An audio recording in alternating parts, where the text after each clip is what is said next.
Yeah, we got you. Okay, hey guys, welcome to session number 8 and session number 9. And sorry that it has to be briefer today, but because of some technical difficulties, we're going to jump right into it. And I just want to say thank you guys for being part of the team. I wanted to give an update to you of right where we're at in the process. So to this point, what we've done is the church board has had 2 meetings since we began and discussed about the possibility of multi-site. And we are going to be meeting again on September 23rd. The meeting that night, we'll be doing a go, no go vote. Are we going to do it or not do it? If we vote yes, go, then what will happen is that after that meeting on October 17th, that's a Sunday, at our house, we're having the lead team over for chili and s'mores. And that evening, it's all contingent upon the discussion among the lead team. We don't want just only the board, but we want the team to feel really good about it as we move forward. And so we're moving towards that track. Today, I sent out an email request to 8 different individuals, inviting them to be part of a possible new church name committee. And that committee is going to meet on this coming Sunday after church for lunch, and then 2 weeks from this Sunday again for lunch, and be doing some behind the scenes work also. So be praying for all of this. We just simply want God's will and nothing less and nothing more. We just want God's will. Oliver, I invited you to be part of that committee. Gordy and Mo, I did not invite you guys to join it, but I want you to know that simply my thinking is a couple of things. I feel like we've got 8 people that would give us a good cross section of the church, age-wise, ethnicity, their involvement, their backgrounds, and all of that, similar to this committee. I also kind of feel like, particularly with you, Mo, I kind of feel like, my goodness, all he needs is one more meeting to go to. But I do want both of you to know that if I'm sure this is important to you, and I welcome you to come and talk with me, and we can even go to lunch and sit and talk about it, but be praying about that committee too. So we're going to dive right into the discussion for chapter 9. I loved the title, Don't Just Do Something, Stand There, Then Do Something. And there's so many great moments in this book. I want us each briefly to just take one thing away from it. I'll kind of get us going on this. I love it on page 113. It was one of my favorite things. And I guess just being sports minded, when it talked about the National Football League uses a video system called All 22. That I found really enlightening. The thing that I thought was really, man, that really jumped out at me was when he said, we look at a football game, and by the way, college football started on Saturday, NFL's going, the Cardinals rocked it yesterday. They just absolutely, demolished the Titans. That was an amazing game. But I don't know about you guys, but I'm so glad that football's back with people in the stands. It's awesome. But he says, one of the things that he observes on here is we look at a game and we think, well, there's 2 teams on the field. You got the team that's on offense, the team that's on defense, but really there's 3 teams. There's 2 football teams that have 11 players on the field at one time, but there's also a 3rd team, and they wear black and white stripes, and there's 9 of them on that team. And by the way, I didn't mean to dress like a referee today, but I kind of do look like a referee. But I thought, it's really, it's amazing all of the snapshots that they can take from all these different angles, and they don't show all the information to everyone, but they go back and review how the referees are calling the games. And referees can lose points in the system. They can get docked pay. They can refuse to have them be part of the playoffs if they don't have a good record. So that's pretty remarkable. But I kind of think all of us in leadership are that way. We're sort of like on that team. We're actually, we're cheering for everybody to be winners. And we're sort of in the middle making the calls on, well, I see your point and I see your point, but we're also, we throw a flag. No, that's not fair. You can't do that. Or we blow the whistle. We need to redo that play. That wasn't correct. And anyway, that part of the book I just thought was really good. You guys jump in and share something that touched your heart. Gordy, when I jumped on, it seemed like you were right in the middle of a thought, and I hated to disrupt that, but go right ahead. That's okay. I was just telling them that, especially on page 118 and 119, where it talks about people that in the past leadership or, maybe has marginalized certain people because it's easier just to go to the old fix that we're used to doing, or jumping to some kind of quick fix. Okay.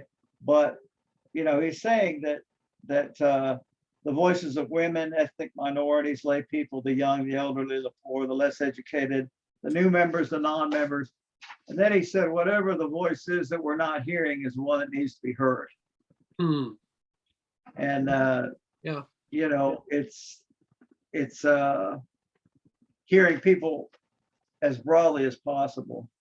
That way you get a good perspective on what's really happening. So very true. And I think probably along with that in today's culture, I don't have to tell you guys this, we have a society and a culture that's leaning towards acceptance of everyone and wanting all voices to be equal. I do think it takes like wisdom on our part to hear everyone, make sure they're heard, but to not always just automatically accept everything that's said. So finding that balance is the challenge.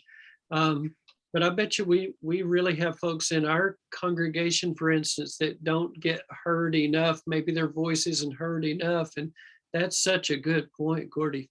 Thanks for sharing. Mo, Oliver, you guys jump in. Anything that stood out to you?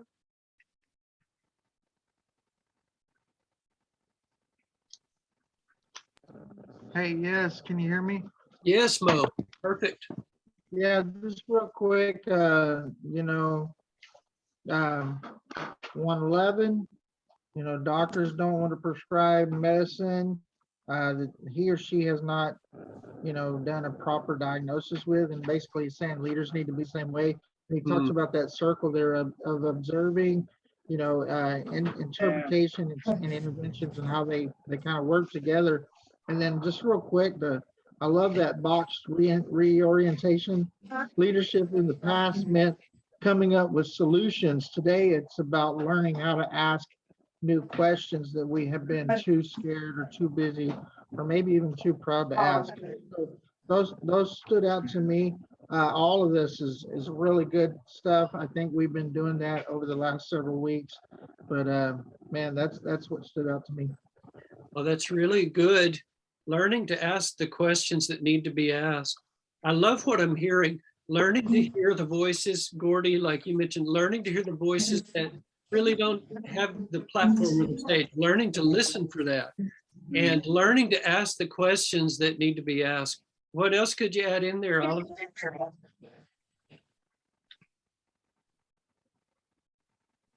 For me? Oh, yeah. Oh, well, I love this whole chapter because it really spoke a lot to me, especially coming from a business background. One of the biggest things that we lose in business is our employees. For example, we used to have training classes every week, and we found that at a point, the retention of our people, it was dwindling. And even though we were having training class after training class, we weren't retaining the people. So we had a meeting and we said, well, what can we do different? All kinds of suggestions came forth, maybe more, a better television in the training room, maybe this, that, and the other. And we were willing to throw money at the program versus diagnosing the real problem. And part of the observation is diagnosing. All right. We've really got to understand what we're seeing. And we realized it wasn't any of those things that money could fix. What I did is I went in and I observed the training class for a week. I made observations of what I was seeing. Then I went in and I took the next training class and the next one and the next one, about a month's worth. And those employees stayed for a long time, up to a year. And the reasoning for that is I realized what was missing was that welcoming spirit. It wasn't the trainer that was before. He was sharp in sales, but he wasn't suited to be a trainer. We thought because he was sharp in sales, we'll make him a trainer. Okay. But that wasn't his forte, and he was losing people. So we developed somebody that could train, and it fixed everything. Oh, that's really wonderful. As you were talking about it, I was thinking about one of our sessions. I remember when Mo observed from the book that one of the things about Lewis and Clark's team that made them so great was that they sat around the campfire every night and they would, just talk and get to know one another. And so they knew who was the fastest runner if they really needed to get news across a territory quickly, or they knew who was the strongest. They just knew one another's traits. What got me thinking about that, I was watching an NFL game last night, Sunday Night Football. I was watching Matthew Stafford, quarterback for the Rams, and Chris Collinsworth made the observation. He said, you know what, Matthew Stafford and this one particular wide receiver, I forget which one, they meet every morning for breakfast. But 2 hours before the rest of the team gets there, they meet for breakfast. And they talk over just getting to know one another and strategies. Then they actually go out on the field and they practice a few little nuances and things about timing and about patterns before any of the rest of the team even gets there. And I think that kind of, it plays into this discussion. So we need to hear what people are saying and answer questions that are being asked. We need to make sure everybody has a voice. I love that so much. And sometimes it's not so much about we need more money to throw at this, like you said, Oliver, or it's not that we need a new approach. Maybe it's that one key person who's really good at something and just get them in the lane, let them get in their lane where they can operate in their gifts and really bless the team. So, yeah. One more quick thing I wanted to add to it that I really got out of this chapter was a lot of times we're trying to fix problems that don't exist. We'll change programs on the fly. We will implement new strategies. And really, do we really need to do that? Like when their attendance fell at that church, they said, well, maybe it'll come back up or we can do all these different things. But they were going to try to do something without observing. And I think a lot of times we don't have to reinvent the wheel. Sit back for a minute, observe, watch, and implement changes when it's needed. Along those lines, can I tell you, I've recognized a strategy that the enemy uses against ministers. At least this is how he works on me, and it's happened through the years. Things will be going smooth. And then all of a sudden there'll be some disruption. Like, oh, I didn't see that coming at all. And then things that normally it might just be a very little thing, I wouldn't think a thing about it, but all of a sudden now I start making way more of things in my mind. Oh, it's probably this person's upset with me. I remember this happened one time, and boy, I should have done this, that, and the other thing. But usually if I just go to prayer and then I come in on Monday morning and just start the process of making the contacts that I need to make and talking with people, I realize that I make stuff that it's not even there. I make up stuff in my mind and it wasn't even anything to do with anything that I thought about. And so that's just really good advice, Oliver. I think, how much time do we spend trying to fix problems that don't need to be fixed? So Good Well, advice. in the balcony view, they're on page 112 where Oliver's talking about the observations. Uh-huh. Underneath there, he talks about an objective view. And I know before we talked about this really makes you realize how much maturity it takes, because I think it just like, okay, for example, after I preached Sunday, I was, kicking myself because all these things came in my mind because I was thinking I should have said that and I should have said that. Well, I watched it and it actually was pretty good. Yeah. It's like, well, that was just the enemy going in there trying to trip you up. So And funny. we just need to be objective about what the interpretation is, what is really happening. One advantage try that I have of speaking every Sunday is, they talk about the bully pulpit. I'm not a politician, but one thing I have a great advantage that if I forgot to say something last week, I can turn around and say it next week and get it in there, and it's challenging. I know that feeling when you get one shot, maybe every 6 weeks or 9 weeks, you get to preach and you really want to do it well and you want to say certain things, then you get home and you go, oh man, I meant to say such and such. I forgot that, But it was smooth, So yeah, it's just the devil puts things in our minds. And I think that happens also in churches and boards and there's a lot of excitement that's unnecessary. We just need to take data, see what's really happening, and then come up with innovative ideas and interventions on how, what should we do, So can you guys think back over the weeks, and we're going to shift gears here in a moment and do some dream casting, but just as we're talking about this book, can you, especially Oliver and Mo and Gordy, forgive me because you are playing catch up. You're playing catch up on all these chapters, but maybe you've formed an opinion already. But I guess my question is, what would be one thing that you'd say is like the biggie that you're taking away from what we've studied in the book so far? Like, is there anything that just is really resonating in your heart that is just maybe the most important thing to you? And there's not a right or wrong answer, but if you guys want to chime in, feel free to. Yeah, there's several things, but just the title itself, Canoeing the Mountains, doing what is difficult. And I love their attitude of it's a not give up attitude. And then real quick,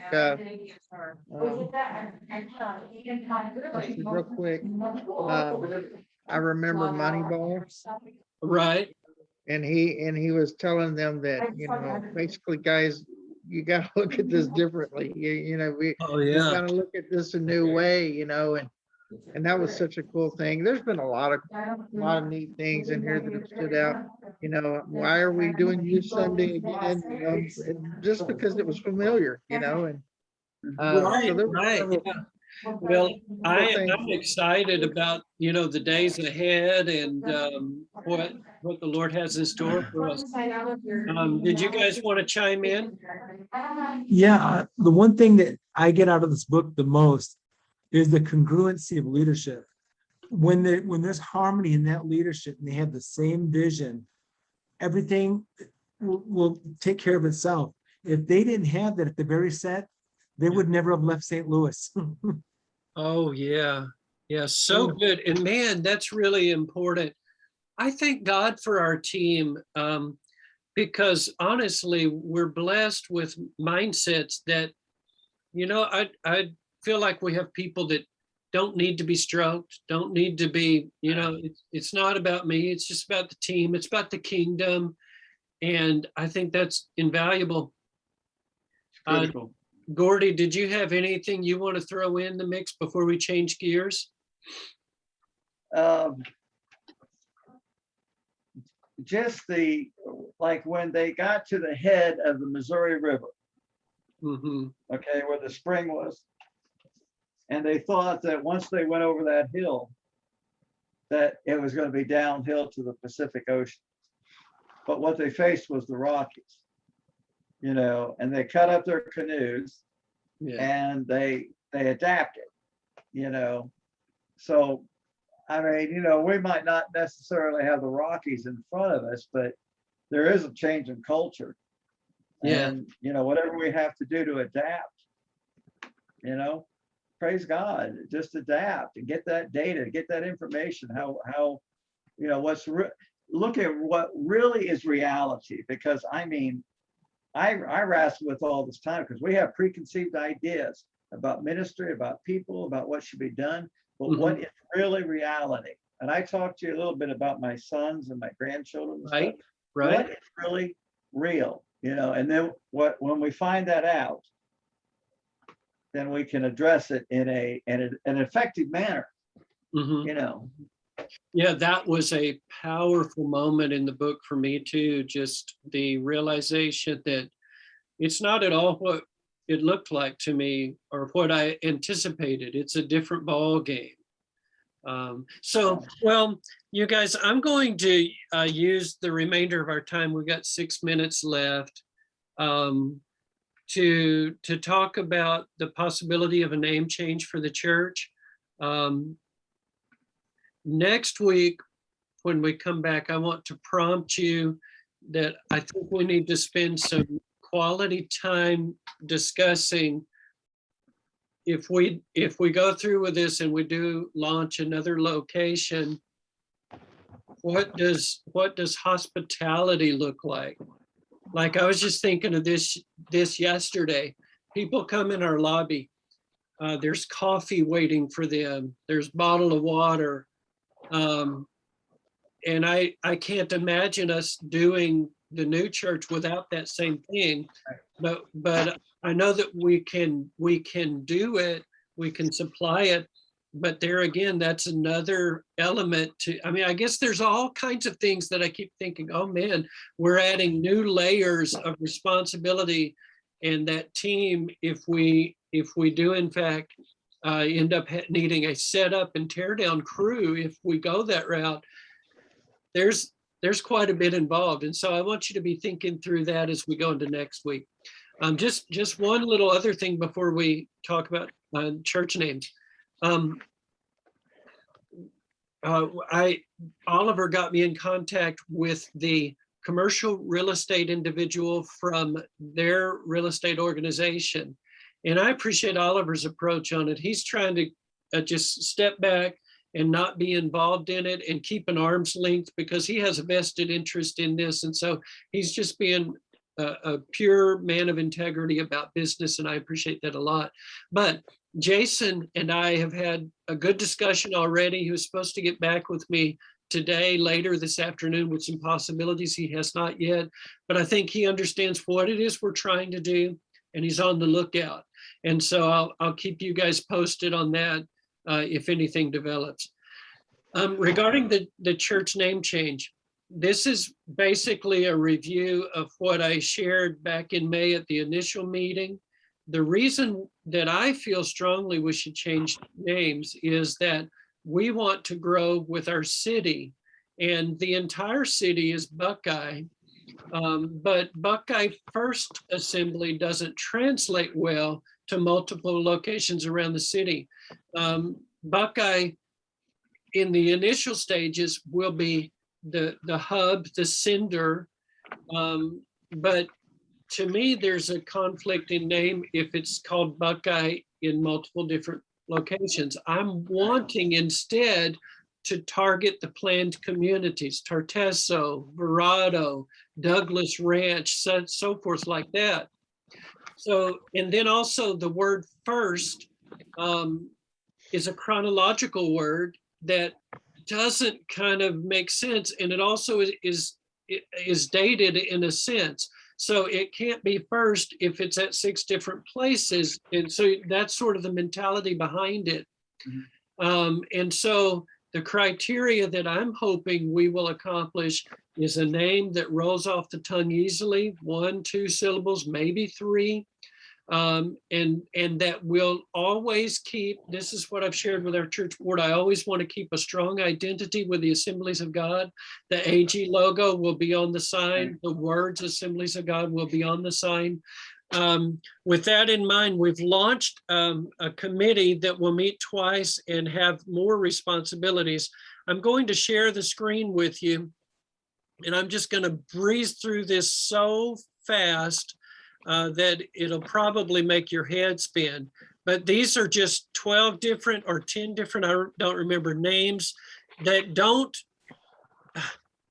when you look at a name, don't think of the font that you're seeing, because our eyes are attracted visually. Try to think substantively. Any of these, the font can be changed. It can be messed with. And these are just ideas over the last year and a half. Some of them I like more than others. Some of them I look at them now and I don't like, but I'm going to just go through them. Forgiven Team is a concept that was at our church. Engaged Church. Forgivable Church. I'm not promoting any of them. I don't want you to respond. Here's a play on words. H2 over Church. You get that, right? Okay, all right. The Colony. And so you can see at on each one of these a semblance of what it would look like. The Colony at Buckeye or in Buckeye. I don't know what. The Gathering. That one I really liked, but there's actually a church in Surprise just started named The Gathering, of all things. This is just a location or an identity. The Palms at Buckeye. Thrive Church. Vescent Church. That one came out, I guess that's the last one that I have. That came out of a series that I preached a while back that was called Vescent. And I don't know if you guys remember it, but it was about the bubbling over life. Those are some suggestions. Maybe none of them are the one, but the committee is going to look them over and then also solicit and suggest other names. And then through the process, God's going to help us arrive. I don't know how much time we've got left. Probably Less than a minute. Less than a minute. If you want to try to make any comments, you can, but start praying with us and talk to me and let's have a real sense of God giving us a real direction on this, because it is very important. Any thoughts before we break off? Hey, real quick, and I don't know how much time we got. One thing that I hated that I did back when we did the church in Nashville, I think I boxed us in by calling it Music City Guitar Church.